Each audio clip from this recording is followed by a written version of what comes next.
This focus chart is for your convenience. Please focus and adjust your sound level here.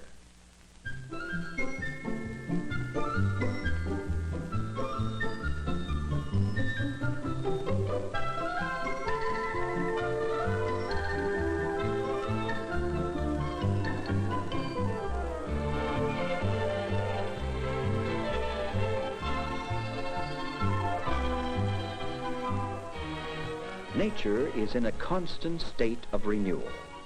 In the rhythmic cycle of the seasons, colors glow, fade, and then come to life once more.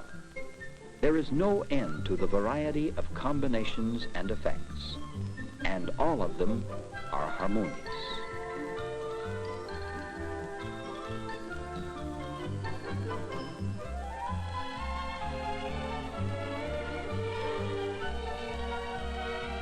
Since the artist took paintbrush in hand, he has been inspired by nature. Yet, he does not merely copy what he observes. His choice of colors and his concepts of harmony are his creation.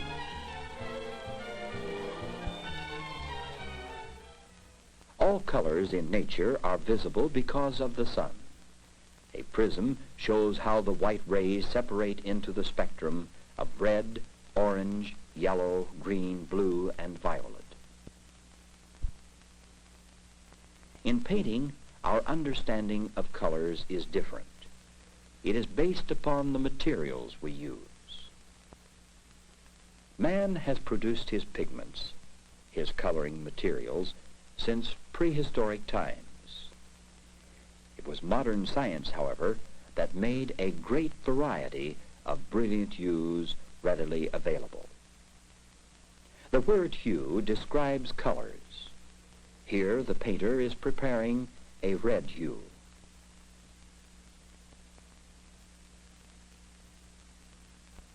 Countless hues can be obtained by mixing paints. First of all, the artist must find order if he wants to achieve harmony. Therefore, he organizes colors according to their relationships. And these relationships become self-evident on the color wheel. All the different hues originate from just three primaries, yellow, red, and if two primaries are mixed, the secondaries result. Yellow and red produce orange. Yellow and blue produce green. Blue and red give violet. The wheel has grown from 3 to 6 basic hues. Now it is possible to mix a primary with a secondary in order to produce yellow-orange, red-orange, red-violet, blue-violet, blue-green, and yellow-green. The 12-hue wheel is complete, and its sequence equals that of the sun's natural spectrum. We have observed that each hue has a definite logical place. This shows that colors do not exist independently, but only in relation to each other. When hues get along well together, when they are pleasing to our eyes, they seem harmonious. True, some artists prefer clashing colors, but most paintings are based on the principles of harmony. It may be achieved in many different ways. For example, the painter may select analogous hues for the dominant effect. Analogous means 3 neighboring hues on the wheel. Or he may use a monochromatic scheme, which is based upon a single color. Rembrandt, in his stormy landscape, created drama by varying one color from light to dark and from warm to cool. Cool blue predominates in this landscape. It is lightened and darkened. It has different values. Notice the sky. It has been tinted. White has been added. and the sea has been shaded. Black has been added. By tinting and shading his dominant color into different values, the artist has created harmony. Here is another example of color likeness. Van Gogh used flashes of warm red for contrast, with the emphasis on cool green. Nature's favorite background color is shown in many variations. But it is also possible to use a great number of contrasting combinations. Painters may select all the hues on the wheel, mix many more, and still create harmony. Here, colors are so predominant that they assume shapes and forms. What an unusual way to show patches of light shimmering through trees.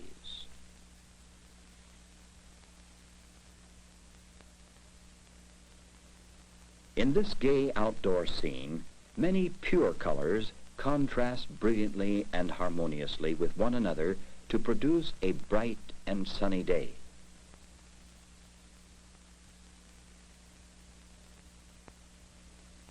A pure color has not been dulled or changed by mixture. It appears bright and saturated.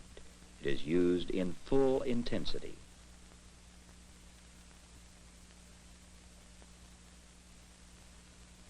This painting is very vivid and bright, yet it appears harmonious.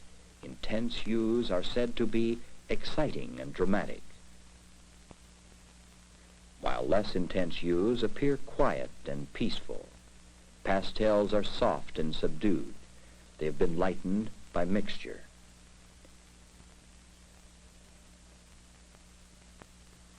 When mixed, a color loses its purity and changes its value and intensity.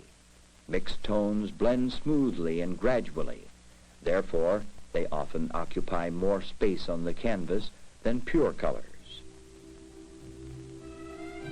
Here is a good example. Notice the smooth gradation from yellow-green to green, to dark green, to gray, to black. The old masters excelled in gradation. It was an excellent method to show the changing conditions of illumination and to give a true picture of nature's colors. Warm and cool hues blend pleasantly, just as our eyes see it in real life.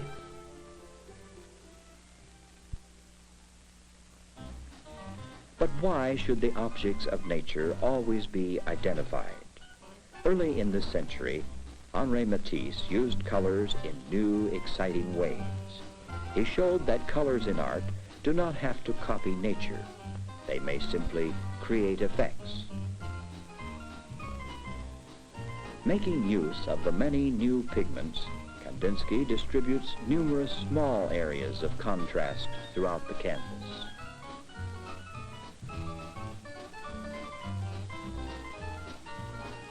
This modern artist organizes large single planes of contrasting hues. The rules of color contrast are most important for harmony. They are based upon simple logic.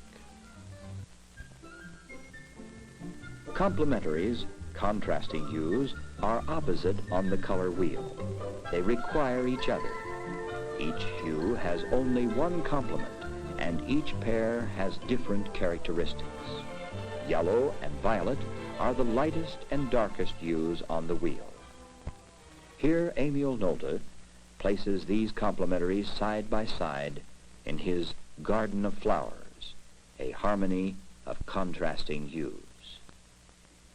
In this painting, he uses them more sparingly. Large areas of yellow-orange contrast against the masses of blue-violet. The artist may use one pair of complementing hues or split complementaries. The color wheel is his guide in finding combinations that get along well together.